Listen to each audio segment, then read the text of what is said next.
नमस्कार. आज चैत्र कृष्ण षष्ठी.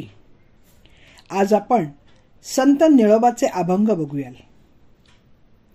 कोठेची हा नसे कोठेही न दिसे, कोठेची अमुकासे न म्हणे कोणी. कोठे याचे होणे कोठे यांचे निमाणे, कोठूनी येणे जाणे न तर्केची.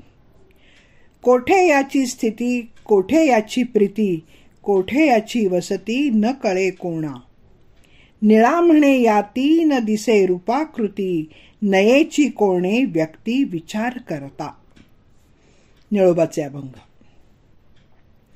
संत निळोबा महाराजांनी सर्वत्र विस्तारलेले परब्रह्म सर्व विश्वात व्यापलेले आहे. ते कोठेच नाही किंवा कोठेच दिसले नाही किंवा अमुक हेच म्हणून सांगता आले नाही, तरी विविध ठिकाणी ते अस्तित्वात असते. अगदी भिन्न भिन्न रूपात वेगवेगळ्या आकारात वास्तव्य करीत असते. जरी हे परब्रह्म किंवा आपण त्याला चैतन्य म्हणू, हे कोठून आले आणि कोठे गेले हे तर्काने जाणता येत नाही. त्याचे असणे आणि नसणे हे कळत नाही. पण निळोबासारख्या संताला त्याची ही कृती चिंतनाला कारणीभूत ठरते.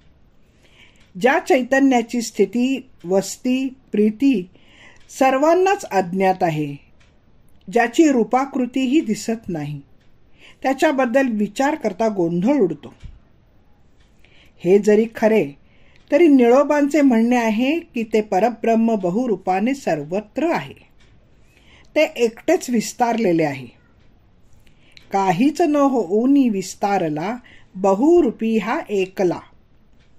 याचे खरोखरच मोठे नवल वाटते. याचा वेध अनुभवी असेल त्यालाच घेता येतो. शिवाय त्याच्यावर ह्याची कृपा झालेली असली पाहिजे. हे चैतन्य सांगता किंवा सहज दाखविता येत नाही. पण ते सर्व विश्वात सर्वत्र अणुरेणूत जळी स्थळी काष्टी पाषाणी भरले आहे. पशुत आहे, पक्ष्यांमध्ये आहे, जडात आहे, अजडातही आहे. चांगले वाईट न मानता दोन्हीत आहे. सर्वत्र त्याचा प्रत्यय येतो. झाडावर, पोखरी, विवरात, अंतराळात, पर्वतांच्या खाईत, जंगलांच्या दाट वृक्षराजीत.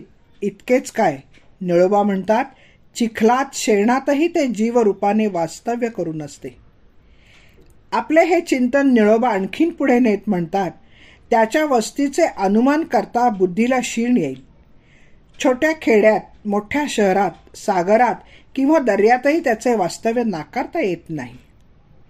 अहो, जे घराघरांच्या सांदी कोपऱ्यात, भोकातून किंवा बिळातून, रानावनातल्या वारुळातून किंवा धुळीच्या कणाकणात त्याचे वास्तव्य जाणवते. त्याच्या अस्तित्वातून मोठमोठी वाळवंटे, उंच उंच शिखरे व मोठमोठ्या दऱ्याही सुटलेल्या नाहीत.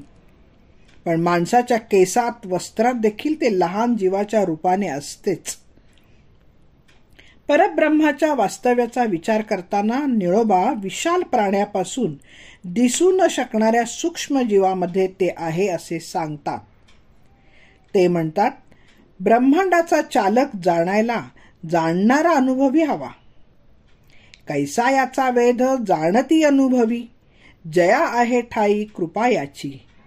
न येते दाविता सांगता परी. असे हे तत्व अनुभवी जाणतो, तेव्हा त्याला सर्वत्र त्या एका चिन्मय तत्वाचा प्रत्यय येतो. सौंदर्याने, सामर्थ्याने व तेजस्वितेने भरलेल्या या विश्वातेचे चैतन्य असल्याचे जाणवते. आकाशात दूरवर तेजाने फाकलेल्या व झगमगणाऱ्या कणापर्यंत सर्वत्र ते परब्रह्मच भरल्याचे कळते. मग आपोआपच सर्व प्राणीमात्रात ते असल्याची जाण येते. प्राण्यात असलेले सौंदर्य, सामर्थ्य, तेजस्विता, वैभव हे त्या चिन्मय तत्वाचेच प्रतिबिंब वाटू लागते. येथे निळोबा म्हणतात, जो आत आहे, बाहेर कोणला आहे, कोठेही नाही असे नाही, त्याच्याबद्दल आता बोलणे बंद करायला हवे. जय श्री कृष्ण. तुकाराम महाराज म्हणतात, काय भक्ती पिसे लागले देवासी, इच्छा ज्याची जैसी तैसा होय. नमस्कार. मी वाचक पल्लवी कुलकर्णी.